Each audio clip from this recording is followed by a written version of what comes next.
Yo, what's up mga kaburnok? For today's video, meron na naman tayong gagawin.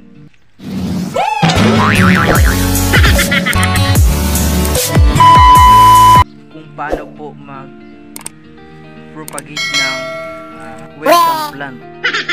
Kung paano po natin to paparamihin. Ito po mga kaburnok, sobrang dami na niya. Ayan, sobrang lago na niya.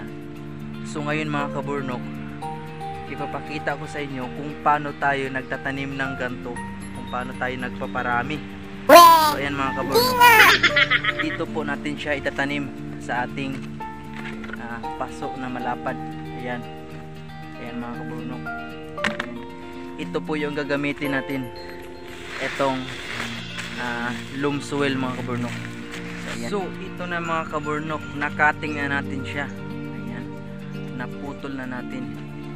So ngayon mga kaburnok ay hati-hatiin na natin to siya para po maitanim na natin. So ayan mga kaburnok, ikakating na natin siya.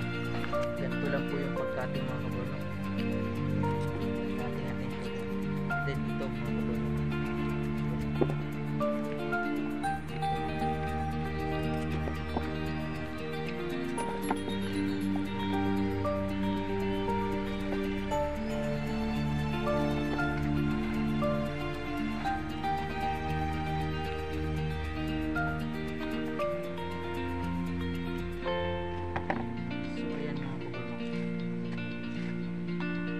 mga kaburnok, ito na po yung itatanim natin doon sa ating pagtataniman, propagation.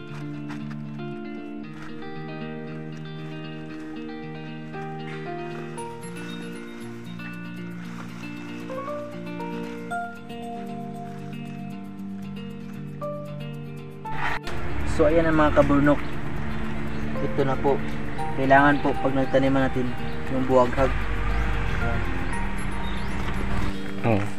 So ayan mga kaburnok, ito na po itatanim natin. Lalagyan natin siya ng aloe vera mga kaburnok. Ipapasok lang natin siya dito sa kanyang katawan sa aloe vera.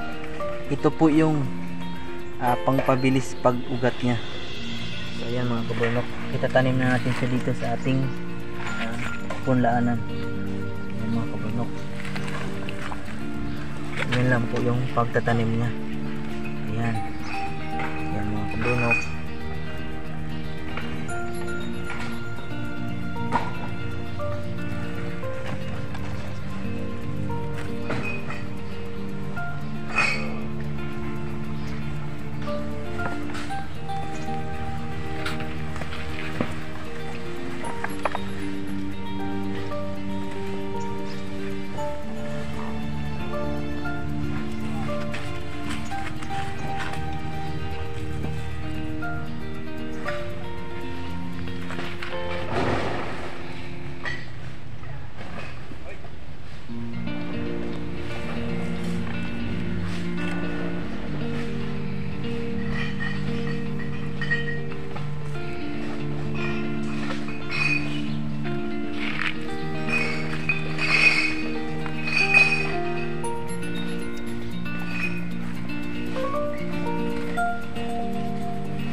mga kaburnok, lalagyan natin siya ng plastic sa ibabaw para po mag-moist. Yun na yung moist yung mag-ibig sa kanya.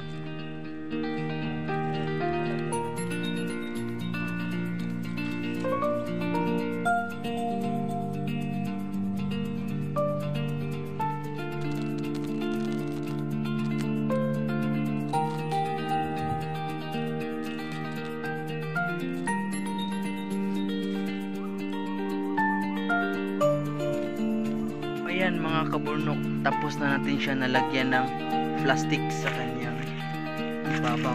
Ayan mga kaburnok. Ayan, hihintayin na lang natin mga kaburnok yung 1 month sa kanyang pag-ICU mga kaburnok. So ayan mga kaburnok, ganyan lang po yung ating pag-propagate sa ating mga welcome plant. Ayan mga kaburnok. Kaburnok, hanggang dito na lang po yung ating vlog ngayon.